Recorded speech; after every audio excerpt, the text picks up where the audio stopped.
Breaking news. Anakapalli జిల్లా చోడవరంలో విషాదకర ఘటన చోటు చేసుకుంది. 6 నెలల బిడ్డను చంపి తల్లి బలవన్మరణానికి పాల్పడిన విషాదకర ఘటన చోటు చేసుకుంది అనకాపల్లి జిల్లా చోడవరంలో. వీణా ఉమామహేశ్వరరావు ఇద్దరికి పెళ్ళయింది. వాళ్ళకి 12 బిడ్డ పుట్టాడు. 6 నెలల బిడ్డున్నాడు. అయితే ఉమామహేశ్వరరావు అదనపు కట్నం కోసం వీణని తరచూ వేధింపులకు దిగుతున్నాడు అని వీణ కుటుంబ సభ్యులు చెబుతున్నారు. నిన్న ఉదయం వీణ ఉమామహేశ్వరరావు ఇద్దరు కూడా గొడవ పడ్డారు. ఆ తర్వాత ఉమామహేశ్వరరావు వెళ్ళిపోయాడు. తిరిగి వచ్చి చూసేసరికి బిడ్డను చంపి తను బలవన్మరణానికి పాల్పడిన స్థితిలో వీణ కనిపించింది. పోలీసులు కేసు నమోదు చేసి విచారణ జరుపుతున్నారు. దీనికి కారణం అదనపు కట్నం కోసమే. ఈ వేధింపులు భరించలేకే వీణ చనిపోయింది అని వీణ కుటుంబ సభ్యులు చెప్తున్నారు. 2024లో మంచి కట్న కానుకలు ఇచ్చి ఉమామహేశ్వరరావుకు పెళ్లి చేశారు. ఉమామహేశ్వరరావు టీచర్గా పనిచేస్తున్నాడు. ప్రభుత్వ ఉద్యోగి టీచర్గా పనిచేస్తూ ఉన్న ఉమామహేశ్వరరావు టీచర్ అంటే ఈ రోజుల్లో తక్కువ శాలరీ ఏమీ రావట్లేదు. టీచర్కి మంచి శాలరీ వస్తుంది. సాఫ్ట్వేర్ ఇంజనీర్లతో సమానంగా ఇంచుమించు శాలరీ వస్తున్నాయి. మరి అదనపు కట్నం కోసం భార్యను వేధించడం అవసరమా? 6 నెలల బిడ్డ పుట్టాడు. భార్య బిడ్డల్ని ప్రేమగా చూసుకోవాల్సింది పోయి అదనపు కట్నం కోసం ఉమామహేశ్వరరావు వేధిస్తున్నాడు అని చెప్తున్నారు. ఉమామహేశ్వరరావుతో కూడా మేము మాట్లాడటానికి ట్రై చేసాం, కానీ ఉమామహేశ్వరరావు కాంటాక్ట్ అవ్వడం లేదు. ఇప్పటికే ఉమామహేశ్వరరావు కోసం భూమి అమ్మి 20 లక్షల రూపాయలు కట్నంగా ఇచ్చారు వీణ పేరెంట్స్. వీణది పార్వతి మన్యం జిల్లా కొమరాడ మండలం అని తెలుస్తోంది. అదనపు కట్నం కోసం వేధిస్తూ ఉండటంతో వీణ చనిపోయింది అని వీణ బంధువులు ఆరోపిస్తున్నారు. ఏడాది నుంచి 2024లో పెళ్ళయింది. ఇద్దరు ప్రేమించి పెళ్లి చేసుకున్నారు. పైగా 2024లో వీణ ఉమామహేశ్వరరావు చూడండి ఒకసారి జంట ఎంత బాగుందో.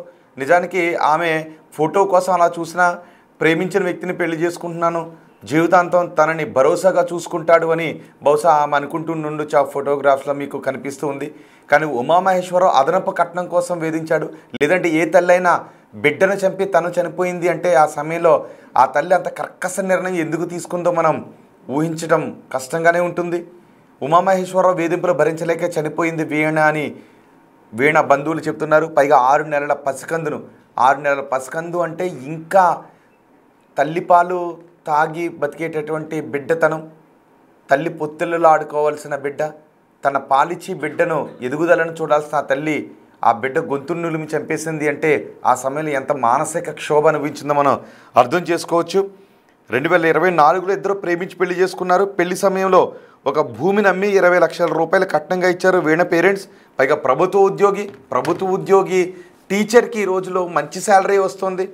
టీచర్లకు మంచి శాలరీ వస్తుంది. అంత శాలరీ తీసుకుంటూ కూడా భార్య పుట్టింటి నుంచి డబ్బులు తీసుకుని రావాల్సిన అలాంటి పరిస్థితిలోనే ఉన్నారా? భార్య పుట్టింటి నుంచి డబ్బులు తీసుకుని రాకపోతే భార్యతో గొడవ పడే దుర్మార్గమైన భావజాలంతోనే ఉన్నాడా ఉమామహేశ్వరరావు అనే డౌట్స్ కూడా వినిపిస్తూ ఉన్నాయి.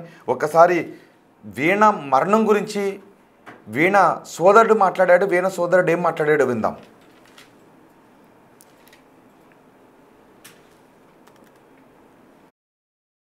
చేసుకున్నాం సార్.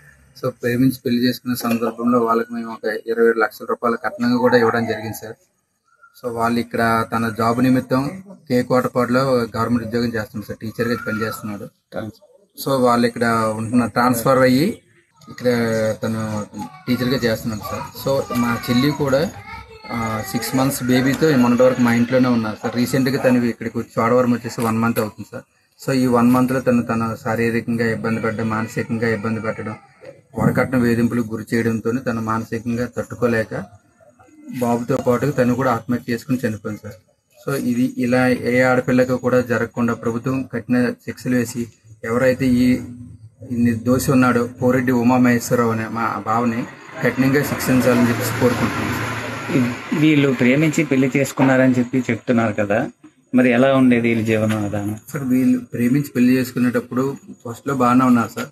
తర్వాత ఏంటంటే ఈ అబ్బాయికి ఎవరు లేరు సార్, పేరెంట్స్ అనేవారు ఎవరు లేరు సార్. వీళ్ళ తోబుట్టువులు వచ్చేసి ఈయన్ని అంటే చిన్నమ్మ పెద్దమ్మ వీళ్ళు ఉన్నారు సార్. వాళ్ళ యొక్క ప్రోద్బలంతో తను నాకు ఎక్స్ట్రా అమౌంట్ కావాలి, డౌరీ కావాలి, అదనపు కట్నం కావాలని చెప్పేసి తను హింసించేసి చాలా ఇబ్బంది పెట్టాడు సార్. ఎలా ఉండేవారు వీళ్ళు? భార్యాభర్తలు ఎలా ఉండేవారు?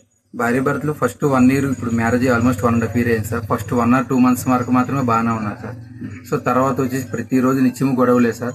మా చెల్లి మాకు ఫోన్ చేసి చెప్తూ ఉండేది సార్. చెప్తూ ఉంటే సరేనమ్మా కూర్చొని మాట్లాడదాము, ఎందుకమ్మా మన బయటికి పడ్డా ఇలాంటి విషయాలు కూర్చొని మాట్లాడుకుని తప్పితే తను చేస్తూనే ఉన్నాం సార్.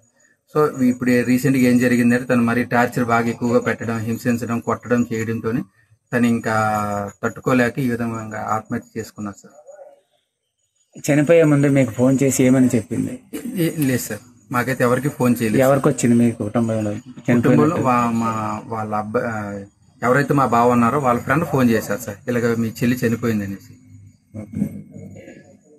ఓకే, మరి ఫర్దర్గా ఏం కేసు పెట్టారా? ఆల్రెడీ కేసు పెట్టాం సార్. మేడం గారికి, డిఎస్పీ మేడం గారు వీళ్ళందరూ కూడా కంప్లైంట్ ఇచ్చాం సార్.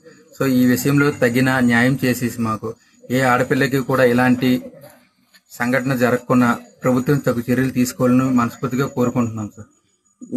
చిన్న పసికందును కూడా చంపేసి తను కూడా చనిపోయింది అంటున్నారు, ఎలా అనిపిస్తుంది మీకు? సార్ అసలు అది హృదయం చాలా బాధగా ఉన్నా సార్ అసలు. ఎందుకంటే నేనే లేకపోతే నా బిడ్డను కూడా తను చూసుకోడు అనే దీంట్లోన బిడ్డను చంపేసి తను కూడా ఆత్మహత్య చేసుకున్నా సార్. అందరికీ నమస్కారం. ఈరోజు చోడవరంలో ఏదైతే జరిగిందో అది చాలా బాధాకరమైన విషయం. ఒక అమ్మాయి వీణ, అరౌండ్ 24 to 25 years ఉంటాయి. ఈమె వచ్చేసి వాళ్ళ baby 1 year baby, 6 months old బేబీని తను స్మోటర్ చేసి తను సూసైడ్ చేసుకోవడం జరిగింది. దానికి సంబంధించి వివరాల్లోకి వెళ్తే వాళ్ళ పేరెంట్స్ స్టేట్మెంట్ ప్రకారం కట్నం వేధింపులు ఉన్నాయి అని చెప్పారు. దాన్ని బేస్ చేసుకుని ఈరోజు 304B section 3 and 4DP act register చేయడం జరుగుతుంది. దాని ఇన్వెస్టిగేషన్ ఇన్ ప్రోగ్రెస్ ఉంది. ఏదైనా ప్రోగ్రెస్ ఉంటే వీ విల్ అప్డేట్. అందరికీ నమస్కారం. ఈరోజు చోడవరంలో ఏదైతే జరిగిందో అది చాలా బాధాకరమైన విషయం.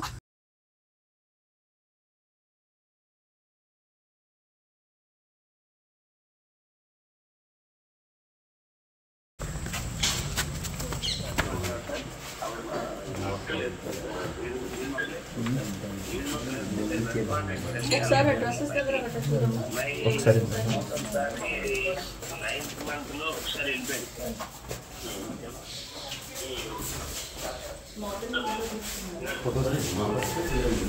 విన్నర్గా వీణ సోదరుడు చెప్తున్న మాటలు, పోలీస్ అధికారులు చెప్తున్న మాటలు. వీణ సోదరుడు చెప్తున్నాడు, ఇద్దరు ప్రేమించి పెళ్లి చేసుకున్నారు, 2024లో పెళ్లి చేసుకున్నారు. పెళ్లి చేసుకున్న కొద్ది కాలం నుంచే వేధింపులకు గురి చేస్తూ ఉన్నాడు. వేధింపులు తట్టుకోలేక వీణ ఎన్నో ఇబ్బందులు పడింది అని. 6 నెలల పసికందుని తీసుకుని పుట్టింటికి కూడా వచ్చింది. తర్వాత ఆ టీచర్ వాళ్ళకి ట్రాన్స్ఫర్ కూడా అయింది. గవర్నమెంట్ ఉద్యోగి, ప్రభుత్వ ఉద్యోగిగా ఉన్నాడు, టీచర్గా ఉన్నాడు. టీచర్గా ఉన్న వ్యక్తికి, టీచర్గా ఉన్న వాళ్ళు మంచి శాలరీనే సంపాదిస్తూ ఉన్నారు. మరి పెళ్లి చేసుకుని 12 బిడ్డ పుట్టిన తర్వాత భార్యని బిడ్డని నమ్ముకుని వచ్చిన భార్యని బిడ్డని ప్రేమానురాగాలతో చూసుకోవాల్సింది పోయి భార్య పుట్టింటి నుంచి అదనపు కట్నం తీసుకుని రాకపోతే ఆ భార్యను నిత్యం హింసలకు గురి చేస్తూ ఉన్నాడు ఉమామహేశ్వరరావు అని చెప్తున్నారు. సో ఉమామహేశ్వరరావు వెర్షన్ కూడా తీసుకుందామని ట్రై చేసాం, కానీ ఉమామహేశ్వరరావు మనకు అందుబాటులోకి రాలేదు. కానీ ఏ తల్లైనా తన నెలల బిడ్డను 9 నెలలు కడుపులో మోసి పెంచిన బిడ్డను నిర్దాక్షిణ్యంగా తను చంపుకోగలదా? ఎంత మానసిక క్షోభ అనుభవించుంటే ఒక తల్లి ఆ నిర్ణయం తీసుకుని ఉండుంటుంది. నెలల బిడ్డ, ఇంకా తన రొమ్ము పాలు తాగుతున్నటువంటి బిడ్డ, ఆ బిడ్డ గొంతు నుండి చంపేసి ఆ తర్వాత తను బలవన్మరణానికి పాల్పడింది అంటే ఎంత మానసిక క్షోభ అనుభవించుంటుందో మనం అర్థం చేసుకోవచ్చు. అందుకే ఉమామహేశ్వరరావుతో మాట్లాడాలని ట్రై చేసాం. ఉమామహేశ్వరరావు గారు, ఒకసారి మీ వెర్షన్ ఏమైనా చెప్పాలి అనుకుంటే మాకు కాల్ చేసి మాట్లాడవచ్చు. కానీ మీరే ఒక టీచర్గా పనిచేస్తున్న మీరు, పిల్లలకు విద్యాబుద్ధులు చెప్పాల్సిన మీరు, మీ బిడ్డతో సహా మీ భార్య మీకోసం మరణించింది అని చెప్తూ ఉన్నారు. మీరు పెట్టే వేధింపులు భరించలేక మరణించిందని చెప్తూ ఉన్నారు. నిజంగా మీ వేధింపుల కోసమే మరణిస్తే మీరు స్కూల్లో పిల్లలకి ఏం పాఠాలు చెప్తారో నాకు అర్థం కావడం లేదు. పిల్లలకు పాఠాలు చెప్పి మంచి సమాజాన్ని నిర్మించడంలో టీచర్ పాత్ర చాలా ఎక్కువగా ఉంటుంది. కానీ మీ కుటుంబమే మీ వేధింపులు భరించలేక బలవన్ మరణానికి పాల్పడింది అంటే మీరు ఎలాంటి భావజాలంతో ఉన్నారో మనం అర్థం చేసుకోవచ్చు. మీతో కూడా మేము మాట్లాడాలని అనుకుంటున్నాం. మేము మీ కాల్ ట్రై చేస్తున్నాం, కానీ రీచ్ అవ్వట్లేదు. మీరు మాకు కాల్ బ్యాక్ చేసినా మేము మీతో మాట్లాడతాం. అసలు మీ వెర్షన్ ఏంటో కూడా మేము తెలుసుకుంటాం. అండ్ ఏ తల్లి కూడా బిడ్డను చంపుకొని తను బలవన్ మరణానికి పాల్పడదు. పైగా భూమి అమ్మి 20 లక్షల రూపాయలు కట్నంగా ఇచ్చారంట. సరిపోలేదంట కట్నం సరిపోలేదంట. అందుకు అదనపు కట్నం తెమ్మని వేధిస్తూ ఉంటే ఇక తన పుట్టింటికి వెళ్ళి అడగలేక, భర్త వేధింపులు భరించలేక బిడ్డతో సహా తన బలవన్మరణానికి పాల్పడింది. ఈ ఘటన గురించి మీరేమనుకుంటున్నారు? ఒకవేళ ఉమామహేశ్వరరావు గురించి తెలిసిన వాళ్ళు కూడా ఉంటారు కదా, అతని వ్యక్తిత్వం ఎలాంటిది? ఉమామహేశ్వరరావు గురించి తెలిసిన వాళ్ళు ఈ వార్తను చూస్తున్నట్లయితే అతని వ్యక్తిత్వం ఎలాంటిది? మీరు కామెంట్ చేయండి, కామెంట్ బాక్స్లో కామెంట్ చేయండి. అండ్ చోడవరం, అనకాపల్లి జిల్లా చోడవరంలో వాళ్ళ స్వగ్రామంలో ఉన్న వాళ్ళు కూడా ఎవరైనా ఉంటే కామెంట్ చేయండి. ఈ ఘటన గురించి ఈ వార్త చూస్తున్న మీరందరూ తెలుగు రాష్ట్రాల ప్రజలుగా మీరు ఏమనుకుంటున్నారు ఈ ఘటన గురించి? ఒక తల్లి 6 నెలల బిడ్డను చంపి భర్త వేధింపులు భరించలేక చనిపోయిందనే వార్త విన్న తర్వాత మీకేమనిపిస్తుంది? ఎటువంటి శిక్షలు వేయాలనిపిస్తుందో మీ అభిప్రాయాన్ని కామెంట్ బాక్స్లో తెలియజేయండి. దర్యాప్తు అయితే జరుగుతుంది.